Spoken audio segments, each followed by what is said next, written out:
Good morning, friends, or I guess it'd be more accurate to say good night, friends, because actually, no, technically this is the morning. So good morning, friends. I have not gone to bed yet, but the reason why I'm starting the video now before I go to bed is because this is the last time I'll ever be doing my birdhouse runs this way.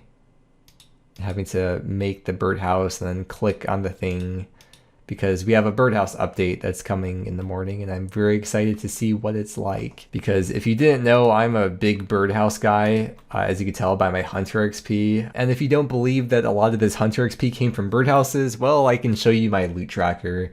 If you multiply this by 1200 XP per birdhouse, that's about 32 mil Hunter XP. And that's just what's tracked on RuneLite. This does not include what I've done on mobile. Anyways, you probably don't care about my birdhouse flex, which I'm not trying to flex, by the way. I'm just trying to explain how excited I am for this and how much this is going to impact my life going forward. Good morning, part 2. The game update is now in the game. If you didn't know, the news post gets released as soon as the system update starts, so we get notified like 45 minutes in advance of what all the changes are going to be. But here we go, here we have it.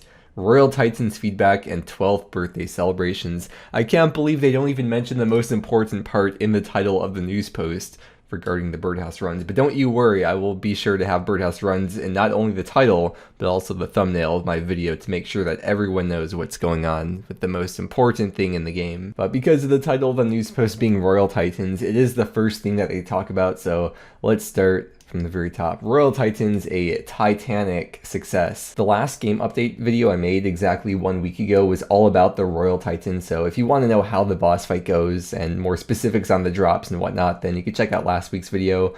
But this week we have changes to the Royal Titans. Specifically, it says right here, bug fixes and improvements. This first one is really nice for Iron Men. Players can now exchange Giant Soul Amulets with the Odd Old Man for 30 bones each. The Giant Soul Amulet teleports you right outside the lair for the Royal Titans, which is really nice because it's a bit of a run, and this saves a lot of time. And to charge it up, you need 1 Big Bones and 1 Law Rune. But really the Big Bones is kind of the bottleneck there, well, mainly for Iron Men. This is still nice for main accounts too, because they could sell it on this essentially is now tradable because they could break it down into 30 Big Bones to sell on the GE. Big Bones are worth 643 GP each, which means 30 of them now has a GE value of about 19k. They haven't officially released the drop rates for the items from Royal Titans, but through the power of crowdsourcing, we can determine that it's approximately about 1 in 16.67 to get this drop. And because you get 30 Big Bones, that means that you can way more than sustain teleports here because it's 1 Big Bone per teleport. So you're essentially getting like double the amount of Big Bones that you need. And with the extra Big Bones, main accounts, you could sell them on the GE, or for Iron Men, you could use them for your Mauritania Legs Daily Bones to Bone Meal Ectofuntus perk to upkeep Ecto tokens for the Bone Crusher and get a bit of prayer XP. Once you get your first Giant Soul Amulet, usually you'd want to teleport out after every kill, so that way you can restore all your stuff using either the Desert Amulet 4, or teleporting to the POH, or teleporting to Ferox to restore your stats and whatnot, so you're ready for the next fight without having to really use much of your own supplies. And this change really makes that method viable for Iron Men to do without having to go out of the way to kill like Karasks or something. If you don't remember who the Odd Old Man is or where he is, it is the guy from Rag and Bone Man. He is up here near this limestone quarry. I know that was a lot for just the first bullet point, but the rest of the stuff isn't really as important. I'll probably skip through some of this. The Enraged Slam animation is no longer delayed by a tick on certain occasions. They fixed a bug where the base of the Titans would remain after the fight and the ice would persist in the arena for the next fight. They fixed that. The prayer filter will no longer show older prayer icons after they're upgraded. And if you're curious what the new prayers look like, in case you don't have them yet, here's the old icon for Eagle Eye.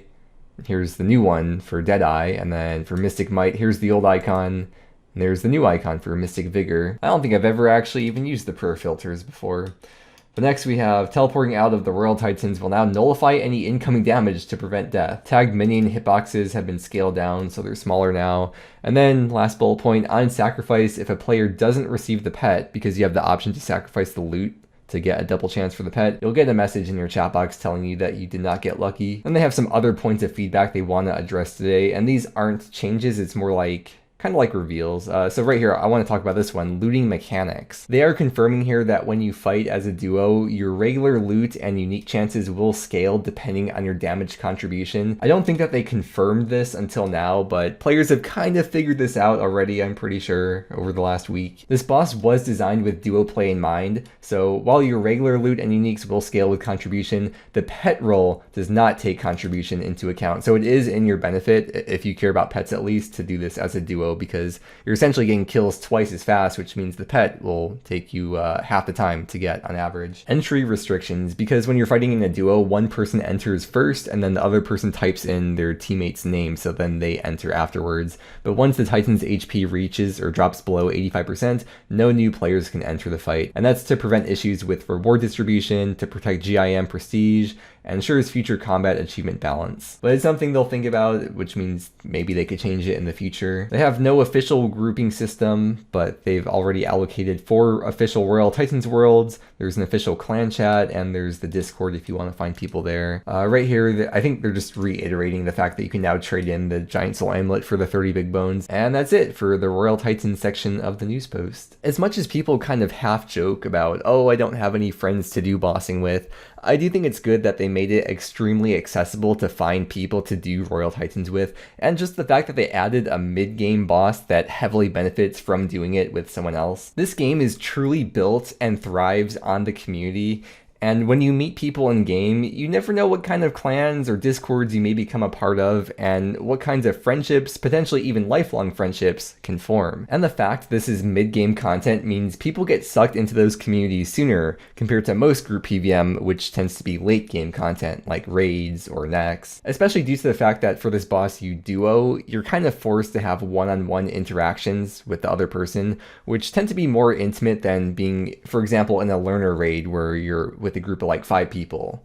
And no, not that kind of intimate, grow up. Personally, I still haven't done this boss besides for like the 5 KC I did for last week's video, just testing out the boss. I'm kind of waiting for the combat achievements to come out first, since there's really no rush, there's nothing too game-changing for our accounts at this point. Okay, that's all I have to say about Royal Titans. Moving on to the next section, we're still not to the Birdhouse part yet. This is all about the big 1-2, 12 years of old school RuneScape. Soon enough, this game is gonna be too old for Drake. The 12th birthday event is not in the game yet, it's gonna be coming next week, but they're announcing they're gonna be doing an official OSRS Twitch stream on February 20th. So if you want to watch the JMods battle it out in a special Castle Wars game mode, or even join them, I'm pretty sure it's open for people to join, then you know where to go. There's also going to be a bake-off, a baking contest. If you bake an OSRS themed birthday cake, you can win some prizes. You've got until February 17th to submit it. You can submit it in the birthday cake section channel of their Discord or post them on Reddit. And if you do want to click either of these links, I will have this news post linked below in the description, like I do for all the game update videos. Some of the artist JMods have been working on some tattoo ideas, so you can see those in the stream. And then you can also submit your favorite OSRS memories you've had in this section of the Discord.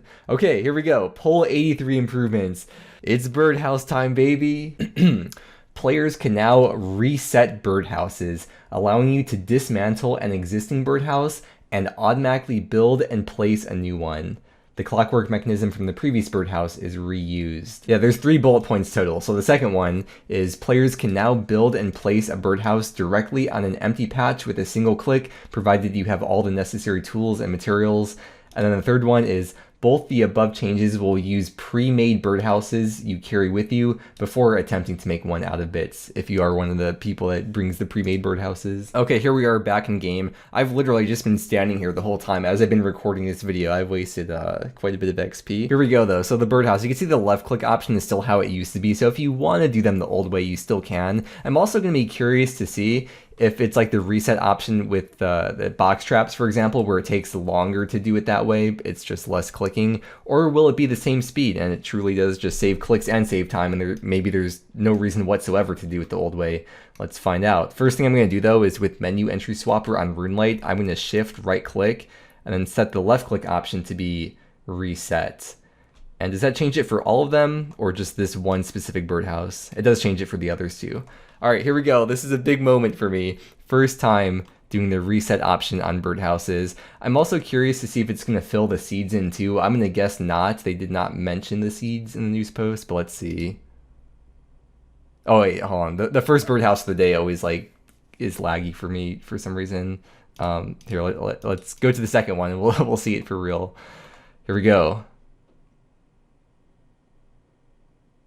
I feel like it's a tick slower, but I can't tell. I don't know. Even if it is a tick slower, I'm still going to do the reset option just to save a couple clicks. Because if you save a couple clicks per birdhouse, that's a lot of clicks per birdhouse run, which is a lot of clicks per day, which is an insanely huge amount of clicks over the lifetime of my life. The birdhouse change is kind of hidden at the bottom of the news post. It's not in the title or the thumbnail of the news post at all. So if you don't read the news post or don't really read anything beyond the headlines, and you don't know that this exists, you wouldn't really even know in-game either, because the left click option is still the same as it used to be. So I don't know, maybe in the future they would change the left click default to be reset, because I feel like a lot of people, if you don't watch this video, like, you may not know that that change was even made in the game, because most people don't right click their birdhouses. I do want to give you a couple tips for birdhouses though, ways that you will never forget to fill up the birdhouses with seeds ever again. The first thing you can do is always bring 40 seeds with you on your birdhouse run, so that by the end of your run, if you still have seeds left over, you'll know that you forgot one. Another thing that you can do is, if you shift right click the birdhouse with object markers on, you can mark empty birdhouses. So that way, once you start running to the next birdhouse, if you see you have a highlighted birdhouse, that's gonna be your cue to remember, oh crap, I forgot to put the seeds in it. Because this specifically highlights the empty birdhouse. So you'll see when I use the seeds on it, the highlight goes away. And the third way to never forget to put your seeds in is, if you're someone that perpetually keeps the sidebar open, there's a plugin, which I think is a default plugin, the time tracking plugin. There's a section for birdhouses, and if you didn't put the seeds in one of the birdhouses, it's gonna be orange here instead of green. But you'll see once I put the seeds in the birdhouse, now it's green and tells you the time it's going to be done. There has been a lot of updates to birdhouses over the years, and I've been doing birdhouses from the very beginning, so I remember all these different changes. But I think since the last birdhouse change, this has been the longest in between any birdhouse updates. It's been like pretty much exactly 2 years. I don't think there's been any period where there's been more than 2 years, or even like more than a year and a half, without any changes to birdhouses. Back in my day, your inventory used to be filled up with the raw bird meat. Now it gets dropped to the ground. In fact, I feel like there's probably some people that didn't even know about the raw bird meat, because it's very easy to miss, but you do get 10 bird meats for every birdhouse that you empty. So what are the benefits to doing birdhouse runs? Well, first off, of course, you get the Hunter XP. For main accounts, you get GP, because you could sell all the stuff that you get. For Ironmen, well, you get all these nests. There's different kinds of nests. There's the regular nests, which eventually you're going to want to use for brews. There's the rings that you get, specifically the sapphire rings you'll make into rings of recoil for the Ring of Suffering. There's the seed nests, the seeds you're going to use for farming, of course. And then there's the god eggs. The eggs you can trade in for prayer XP and a chance at pieces of the evil chicken outfit for the collection log and for the fashionscape. You may have noticed in the thumbnail of this video, or if you watch my progress videos, you may have noticed I always take out this necklace for when I do my birdhouse runs, the strung rabbit foot. When you wear this necklace, for birdhouses specifically, it makes it very slightly more likely that you get a ring or an egg nest rather than an empty nest. Cool, yeah, that's all I could think of to say about birdhouses. So I hope some of those tips have helped at least a few of you out. Let's move on to the next thing in the news post though. So these are poll 83 improvements. The next improvement change from the poll is that net traps used to catch salamanders can now be reset automatically. Once again, it looks like the default left click option is still check. So we're gonna shift right click and switch the left click to reset. And by the way, I was watching that clip of when I was doing the reset option on the birdhouses, and maybe it's not a tick slower, I'm not sure. But well, in this case, for the net traps, resetting them does seem to be a tick slower, I think. I don't know, maybe it's not a tick slower. I think I'm just like getting inside my head because I never paid this close attention to it. Next up, you can now trade in duplicate Hunter Guild uniques with Verity in exchange for a reroll on the Master Sack loot table, but this does exclude uniques and the pet. The eligible items are the enhanced and perfected blueprints, the Huntsman's kit, or any of the Guild Hunter pieces. If you don't know who Verity is or where she is, well, now you do, downstairs in the Hunters Guild. I do have a decent amount of dupes of the Guild Hunter pieces. They're all stored in the POH though. And then same thing with the blueprints. I do have a decent amount of dupes of those. And then same thing with the Huntsman's kit as well. I have 5 of those. However, I personally value these uniques more than I would value having like a little bit more GP or herbs or whatever, because on average it can take hours to get these unique, so I just feel like it's cool to have a collection of them. But specifically with the Huntsman's kit, if you have dupes of these, I would highly recommend not trading these dupes in. Here's why. Sometime during the first week of release, they hotfix Huntsman's kits so that you can no longer get dupes of them. So if you have duplicate Huntsman's kits at once, then you have like a special account, because no one can do that anymore. And not to brag or anything, but I do have 5 of them. Now you may be thinking, wait a minute, the average master loot sack is worth 43k, and then these whistle blueprints are 12k and 6k off the GE. And by you may be thinking that, I mean me. That's what I thought at first, but then I realized that you just get 1 roll for each one that you turn in, and you get 15 rolls per loot sack normally. So 1 roll, if it's like 43k for the whole loot sack and you get 15 rolls, each roll is actually about 2800 GP. So you would be losing GP if you bought these blueprints off the GE to trade in for loot sack rolls. Moving on to the next quality of life change, when you use the alchemy spell on the explorer's ring, runes will now be used from your inventory before you use the ring's daily charges. But when you don't have the runes, then of course it will use the charges on the explorer's ring. I have noticed this before and I thought it was kind of annoying, but not annoying enough to really care that much about it, but it is a nice quality of life change. I'm trying to think of where I noticed it. I think it was like doing farm runs a long time ago when I would have alch runes on me and the explorer's ring, and I'd catch an impling, for example, and get an item I want to alch. I would use the alch spell, and I would notice I wasn't using up runes, I was using the charges on the explorer's ring. And you would think like, oh, isn't that a good thing that you're not using up your runes? Well, there is one downside, which is that when you use the alch option on the explorer's ring, you don't get XP for it. And some people may prefer to get the magic XP from the alchs that they do, but I mean, like I said, it's not that big of a deal. It's just a very small quality of life thing. Oh yeah, here, I brought the things out. So you could see prior to this update, I would not be using the runes up. I would not be getting XP. It would just take away 1 charge from the explorer's ring. But now you can see I got the magic XP. I used up the runes.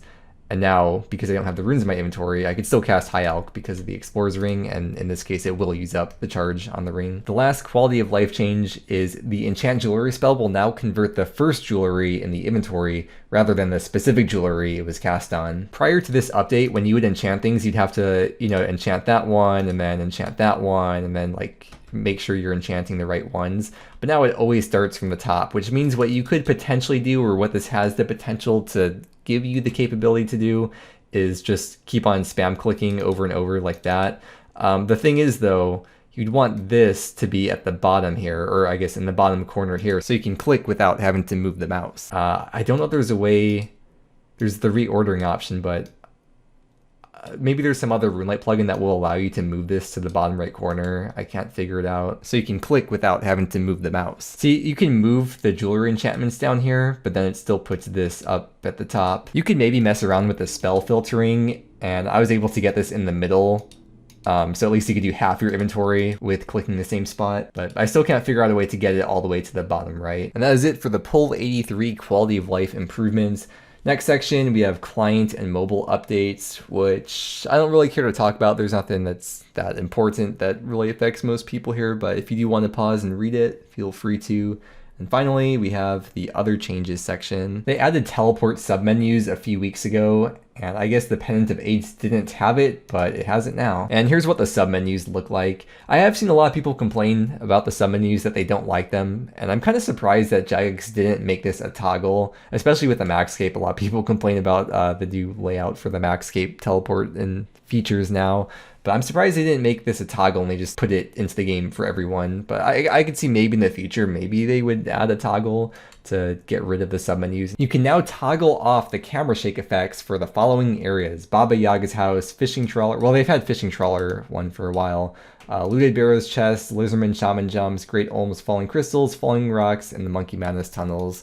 And I guess they're specifically saying that you can now toggle these on or off in the settings. Even though Fishing Trawler had the option to toggle it on or off, I think you had to be in the game to toggle it, but now you should be able to do it from anywhere. When you would go into Fishing Trawler, it'd be in like one of the corners to toggle the effect. I wonder if now, if there's gonna be like the option, like if I go into Baba Yaga's house, I wonder if they're gonna have that toggle that's actually in the game, or if you could only do it from the settings. Okay, yeah, there's no option up here, but you can see what it's talking about with the shaking effect, how it's bouncing up and down.